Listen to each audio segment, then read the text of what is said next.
जिस दिन देश ने मोदी पर भरोसा जताया, उसी दिन से भारत ने तकनीक की दुनिया में एक नया इतिहास रचना शुरू कर दिया।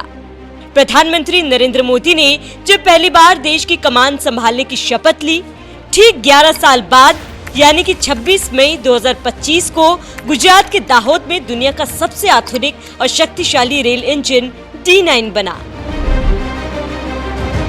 मोदी के नेतृत्व में भारत ने केवल राजनीतिक स्थिरता ही नहीं बल्कि तकनीकी प्रगति और आत्मनिर्भरता की नई ऊंचाइयों को भी छुआ है। जिसे कभी इतिहास में औरंगजेब के नाम से जाना गया, आज मोदी युग में D9 की ताकत और तकनीकी क्रांति के लिए पहचाना जा रहा है। D मतलब दाहोद और 9 मतलब 9000 हॉर्स पावर।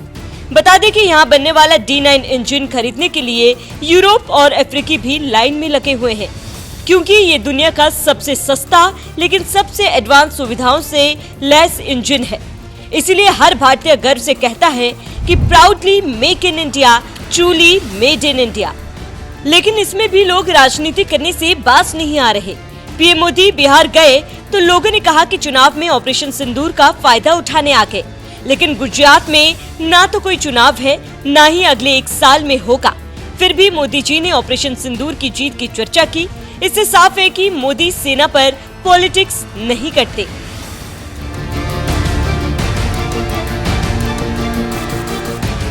देश की तरक्की के लिए जो कुछ भी चाहिए वो हम भारत में ही बनाएं, ये आज के समय की मांग है। भारत आज तेज गति से मैन्युफैक्चरिंग की दुनिया में आगे बढ़ रहा है। देश की जरूरत के सामान का निर्माण हो या फिर दुनिया के अलग अलग देशों में हमारे देश के बनी हुई चीजों का एक्सपोर्ट, ये सारा लगातार बढ़ रहा है। इतना ही नहीं, आज भारत रेल, मेट्रो और इसके लिए जरूरी टेक्नोलॉजी खुद बनाता भी है और दुनिया में एक्सपोर्ट भी करता है। और हमारा ये दाहोद इसका जीता जागता प्रमाण है। यह प्लांट भारतीय रेलवे के भविष्य की दिशा में एक बड़ा कदम माना जा रहा है। दाहोद में स्थापित इस अत्याधुनिक इंजन में 9000 हॉर्स पावर के इलेक्ट्रिक लोकोमोटिव इंजन बनाए जाएंगे। ये इंजन घरेलू उपयोग के साथ साथ निर्यात के लिए भी तैयार किए जाएंगे। इस इंजन को लेकर रेल मंत्री अश्विनी वैष्णव ने क्या कहा, वो भी सुनिए। स्टीम की जब एज थी, स्टीम की दुनिया थी, तब दाहोद रेलवे का बड़ा प्रोडक्शन सेंटर था।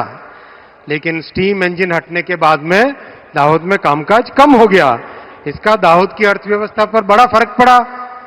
हमारे पंत प्रधान श्री नरेंद्र मोदी जी ने 2022 में फैसला लिया कि दाहोद में आधुनिक इलेक्ट्रिक इंजन बनेंगे और 2023 में काम चालू हुआ।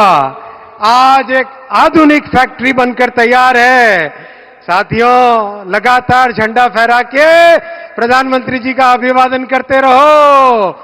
लगातार देखो आज दाहोद की धरती में कितनी गूंज है, पता चलना चाहिए देश को।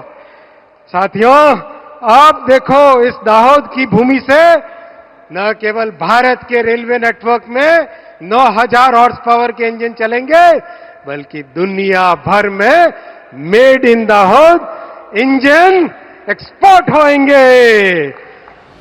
अगर D9 रेल इंजन की बात करें तो भारत में अभी तक इतनी शक्तिशाली रेल इंजन नहीं बना है। ये इंजन 9000 हॉर्स पावर का है। यूं तो फ्रांस की अल्स्टॉम के साथ भारत 12000 हॉर्स पावर का रेल इंजन बना रहा है, लेकिन इसके लिए 2 लोकोमोटिव का इस्तेमाल करना पड़ता है, यानी कि 6000 प्लस 6000 हॉर्स पावर। ये पहला ऐसा इंजन है जो अकेले 9000 हॉर्स पावर की ताकत रखता है। D9 इंजन एक गुड्स इंजन है, यानी इसका इस्तेमाल भारत में हैवी मालगाड़ियों को खींचने में होगा। दाहोद के 9000 HP लोकोमोटिव इंजन की विशेषताएं। यह भारत का पहला 9000 HP का इलेक्ट्रिक लोकोमोटिव है, जो इसे देश के अन्य लोकोमोटिवों जैसे WAG-12B और सामान्य डीजल या इलेक्ट्रिक इंजनों से अलग बनाता है। ये इंजन सिंगल सेक्शन डिजाइन में है, जो इसे अधिक कुशल और रखरखाव में आसान बनाता है। ये 100 किलोमीटर प्रति घंटा की रफ्तार से 5000 टन माल ढुलाई करने में सक्षम है, जो मालगाड़ियों के लिए एक आदर्श है। आधुनिक सुविधाएं। इस इंजन में लोको पायलटों के लिए एयर कंडीशनिंग और शौचालय की सुविधा उपलब्ध है, जो सामान्य रेल इंजनों में कम ही देखने को मिलती है। ये लंबी दूरी की यात्रा में चालक दल के लिए आरामदायक है। इंजन पर मैन्युफैक्चरिंग बाय दाहोद लिखा होगा, जो स्थानीय निर्माण और मेक इन इंडिया पहल को दर्शाता है। पर्यावरण के लिए अनुकूल। ये इलेक्ट्रिक लोकोमोटिव है, जो डीजल इंजनों की तुलना में कम कार्बन उत्सर्जन करता है।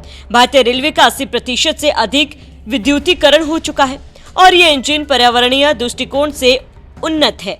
डीजल इंजनों की तुलना में यह काम ईंधन खपत और कम प्रदूषण के साथ अधिक दक्षता प्रदान करता है। अब आपको बताते हैं कि दाहोद में बन रहे रेल इंजन भारत के सारे रेल इंजन का बाप क्यों है। सामान्य डीजल इंजन या इलेक्ट्रिक इंजन की तुलना में दाहोद का 9000 HP इंजन कहीं अधिक शक्तिशाली है। यह भारी माल ढुलाई के लिए विशेष रूप से डिजाइन किया गया है। WAG-12B की तुलना में यह सिंगल सेक्शन है, जबकि WAG-12B में 2 इंजन होते हैं, जिससे इसका रखरखाव जटिल हो सकता है। तकनीकी उन्नति। यह इंजन नवीनतम तकनीक से लैस है, जैसे कि बेहतर ट्रैक्शन सिस्टम और ऊर्जा दक्षता, जो पुराने डीजल इंजनों में नहीं होती। पुराने इंजनों में AC और शौचालय जैसी सुविधाएं नहीं होती, जो लोको पायलटों के लिए असुविधाजनक हो सकता है। निर्माण और लागत। दाहोद में निर्मित यह इंजन पूरी तरह से स्वदेशी है और मेक इन इंडिया के तहत बनाया गया है, जबकि कई पुराने इंजन विदेशी तकनीक पर आधारित है। एक सामान्य रेल इंजन की लागत 18 से 20 करोड़ रुपए होती है, लेकिन दाहोद के इंजन की लागत और उन्नत तकनीक के कारण यह अधिक हो सकती है। उपयोग क्या है? यह इंजन मुख्य रूप से माल ढुलाई के लिए डिजाइन किया गया है, जबकि अन्य इंजन यात्री ट्रेनों के लिए अधिक उपयोग होते हैं। इसकी उच्च शक्ति इसे भारी मालगाड़ियों के लिए उपयुक्त बनाती है। पीएम मोदी ने देश को बड़ी सौगात दी है, जो आने वाले समय में न सिर्फ देश की इकोनॉमी को कई तरह से बदलेगा, बल्कि हजारों लोगों के लिए रोजगार का अवसर पैदा करेगा।